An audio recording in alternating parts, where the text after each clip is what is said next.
Hi guys, I am here to do a little update on Braxton. You all heard me say in videos before that he had low iron. So I guess I'll just start at the beginning.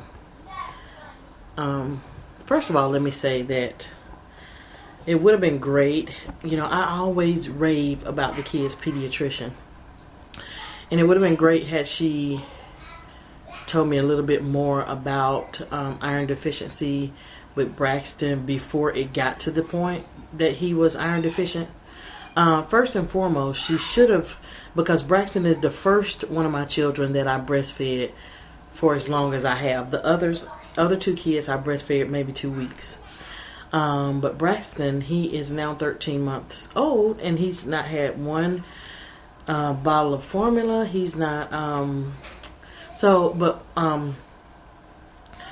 at his 6-month checkup, I was still telling her he's exclusively breastfed. Well, at that point, she should have told me that the iron stores that a baby has runs out at 6 months. So, you know, from 4 to 6 months is that time when you start introducing solid foods. And with the other kids, I did it 4 months because they were formula fed. And the difference is, I think, that when they are breastfed, to introduce something to them is going to be a little bit more foreign. Like for formula fed babies, they have been introduced to the bottle. Okay, so that's not I'm not saying it's not natural, but it's not as natural as milk from the breast, like the softness of the breast against the lips, you know what I mean, on a baby versus the bottle, the nipple of the bottle, you know, on their mouth. So if they're formula fed, they're used to something else other than the breast. Okay, so to go for my kids to be formula fed after 2 to 3 weeks, then for them to go into solid foods was not a big transition. Okay, so for Braxton going into solids, he was not interested, and I understand that, and that's okay. So at 6 months, they say, oh, that's okay. You know, if he doesn't want to eat, he'll let you know when the breast milk is not enough. Well, my baby is on like the 90th percentile for weight. 90th percentile for weight. So my pediatrician is like, oh gosh, you got that good breast milk. So, you know, all these great things to say about my breast milk and that being okay. Not one time did she mention that I might need to consider giving him some iron drops, or that I might need to really consider giving him some breast milk with some baby cereal. Okay, so fast forward to now. He goes in for his 12-month checkup, and so they take his iron, and his iron is a 6. Well, emergency is a 5. So Braxton is a 6, right? So then she said, oh, Lord, we need to send him to the hematologist. And I'm like, okay, well, okay. This is the issue. The hematologist, the place where the hematologist is located, is right across the street from the hospital where my mother got her cancer treatment done. So my mind started, and then so the lady calls me from the I can't say, but from the cancer center at the Children's Hospital, and then she sends me an email with all the documents, the directions, the frequently asked questions, all this. And it just triggered, like, I'm like, oh my God, am I going to take my baby to a cancer center? You know, like, and I know he's not there for that, but then his pediatrician says, he had, his white blood cells were, elevated. So I'm like, okay, so, and she said, well, just to be on the safe side, I'm going to send him to the hematologist at the cancer center. So I say, oh, what is she trying to say? You know, she was, okay. So then in my mind, I thought, you just gave him his vaccinations, which include his MMR, measles, mumps, and rubella, chickenpox, whatever, okay? So he's going to have elevated white blood cells because you've given him something to cause to fight okay, and build antibodies to this disease so that he doesn't get the disease. So, okay, yeah. So you're going to give him shots one day, and the next day you're going to draw blood and say, oh no, you know. So I was freaking out. I've been freaking out since. So, long story short, I made the appointment. I don't know, a week or two after his 12-month. I missed that appointment, so I scheduled it again. And y'all, let me tell you something. So this is something. This is a sidebar, okay? So we get up to go. Let me make sure it's recording. Hold on. Yeah. So we get up, and I don't even know how this video is gonna look, but I don't care. So we get up the morning of the appointment, right? But let me say this first. It kind of made me feel some kind of way, because when my mama was diagnosed with cancer and later passed away 5 months ago with it, this is how it all started. Like, she went to the hospital and she had white blood cells that were elevated. So it started making me think like, oh my God, my son, you know, Lord, please don't let anything be going on with my son. He seemed to be okay. He seemed a little tired. And he does pull his hair out and eat it, which, you know, might be just something that children do. Or I know Lily did it, and it might have been something of an issue with the iron. I mean, he doesn't eat chalk or anything, but he doesn't have chalk to eat. I don't give him a piece of chalk, you know. So I don't know. It might have been due to his anemia. Anyway, so I'm freaking out. I got this big heavy weight on me. Like, oh God, I got to take him to get his blood drawn. I don't know what they're going to find. Excuse me. So the morning of the appointment, we get up, and so the night before, I'm getting all things ready. I'm packing the children's backpack to give them something to, because they say the appointment's going to be 2 to 3 hours. I'm giving them some little toys in their backpacks and things. And so I put the backpacks on the sofa along with their clothes and their shoes and little hats and little things that they can play with, their sippy cups, all this other stuff I'm getting together, right? So the next morning, we're getting ready to go, and I look at the clock, and it's 6:40, and I'm like, oh my God, we have to be there at 8, but they want us there at 7:30, and we got to go through Atlanta traffic. So I'm thinking, oh God, we're running behind. So I grab Braxton's car seat, I grab the diaper bag, my purse, my cell phone, and the keys to the car, and I head out the door. Lily's and Junior are sitting on the sofa waiting to be directed as far as what to do. So I say, come on, Lily, and June starts falling out as if like I'm gonna leave him. So I'm like, oh God, really? So I walk on out, and it's raining, it's sprinkling or whatever. So I sit Braxton on the driver's side of the car, right near the steering wheel, in the seat. Because what I do is I sit him right here in the seat, shut the door, okay, so that the car seat doesn't fall out. Then I go right here to the door behind the driver side, open that up, and then start to put the kids in the back. Okay, so what I did this morning was I sit Braxton on the seat, the door's still open, I'm standing right there with him. I turn around and look at Lily and say, I didn't tell you to, she grabbed all these bags. Hers, Junior's, all this. I didn't tell her to grab those bags. So I said, Lily, I didn't tell you to grab those bags. She's going through this phase to where she wants to do more than what she's told because she wants to be in charge. That's a whole nother story. So I say, Lily, I didn't tell you to get the bags. And so as I'm talking to her, I reach in the car to unlock all the rest of the doors. Now mind you, I put the key in the car in the ignition, put the diaper bags, my purse, and my cell phone on the passenger side of the car, put Braxton here in the driver's seat, and then hold on just a second. Junior! June! Inside voices. Don't run up here. Go back.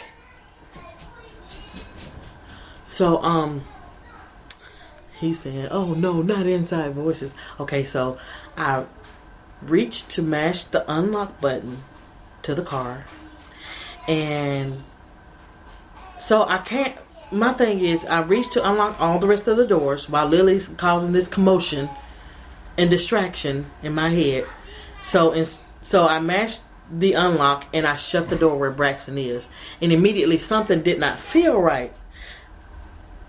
And I go to open the door, and the door is locked. And I'm like, I immediately start crying. Like, I feel like I'm about to start crying now. I'm like, so the light's on in the car. Braxton's locked in the car, and I immediately start crying. And I start calling my husband, and I say, Ken, I locked the baby in the car. And he comes out of the house. Lily's just standing there. I'm upset, so he grabs Lily, take her and Junior, and sit them in the bedroom and calm them down. And I'm standing there saying, I don't even know. I don't know. It was unbelievable, the feeling I felt when I lifted up I felt so helpless. I could not believe that I locked my baby in the car. And so Ken gets them situated. He runs back out, and I say, go. I'm crying at this point. Like, it's raining coming down. I can see Braxton's face. He can see my face. And the window is poured down with rain. Not poured down, but like sprinkles.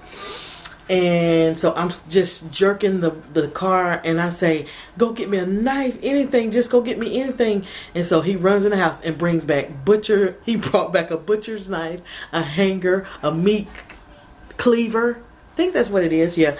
He comes back with all that, and we're trying to get in the car. And so, but while he's gone, he hands me his phone. I say, give me a phone. I need to dial 911. But my brain could not come together at that time. I was like, devastated. First, I can't believe this is happening. Second, my hand couldn't dial 911 because I'm thinking, they're going to take my kids. Think, well, how did she get, So anyway, I dial 911, and I'm crying.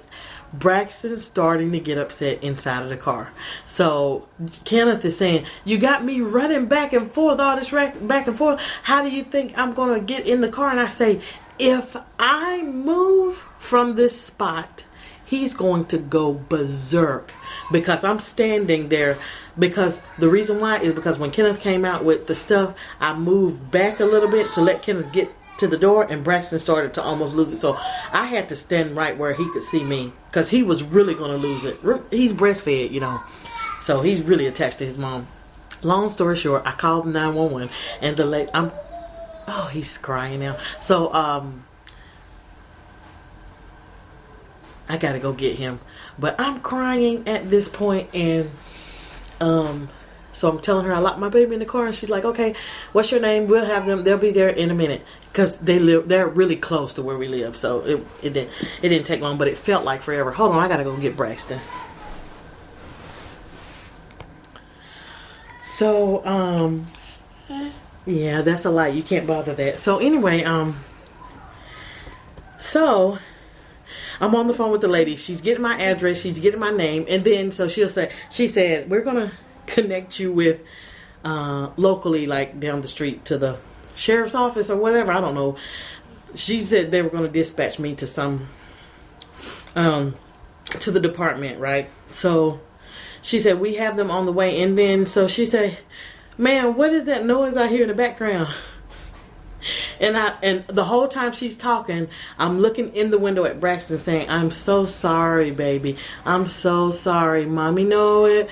Mommy know it. Because that's something me and my husband always say. Like, if he cries about anything, we always say, Mama know it. Mama know it. Yes, she does. She know it. So anyway,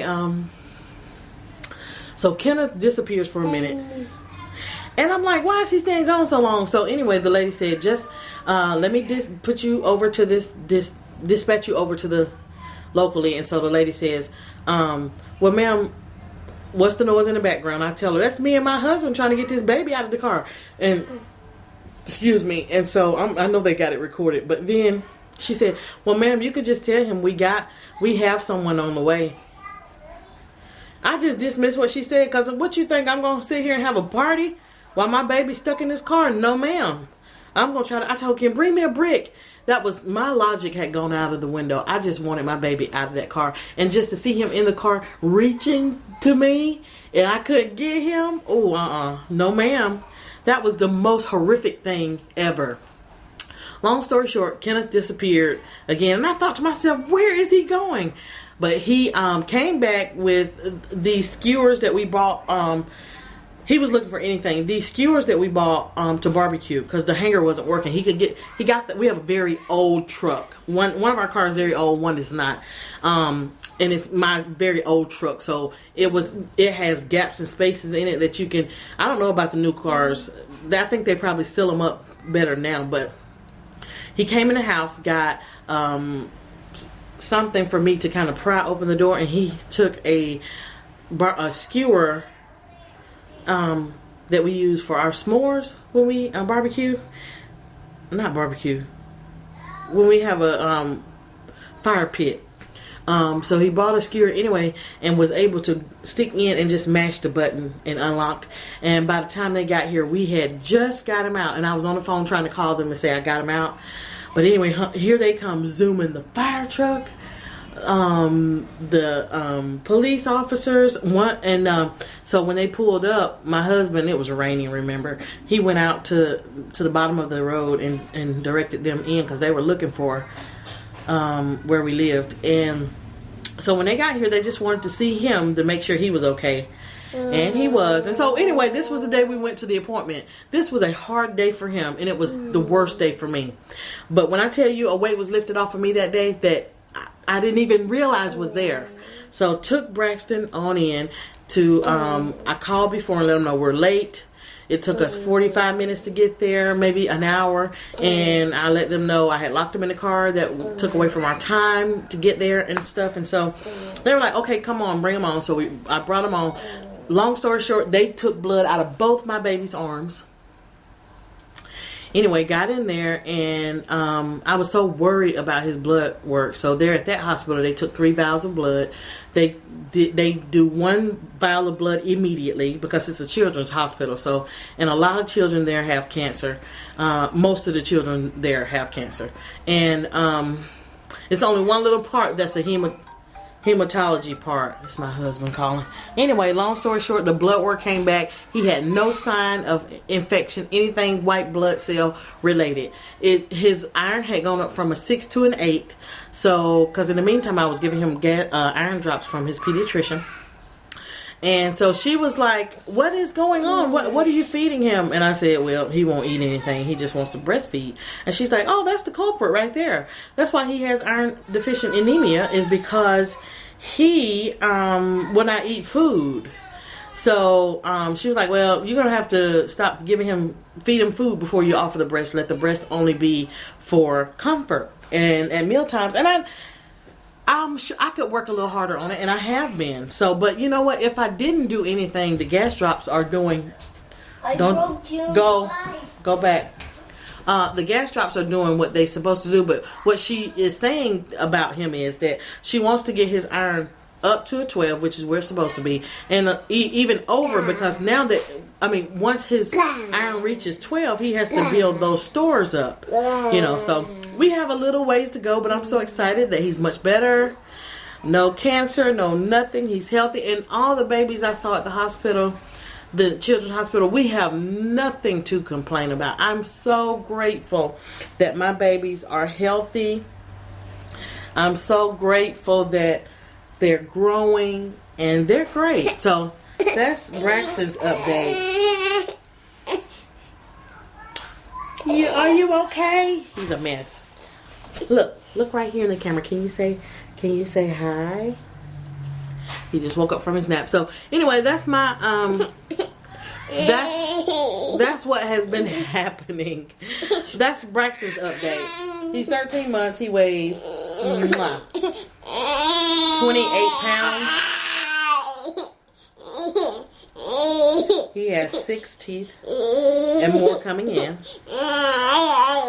So, those of you who are my Facebook friends and have prayed for us and Braxton, thank you so much.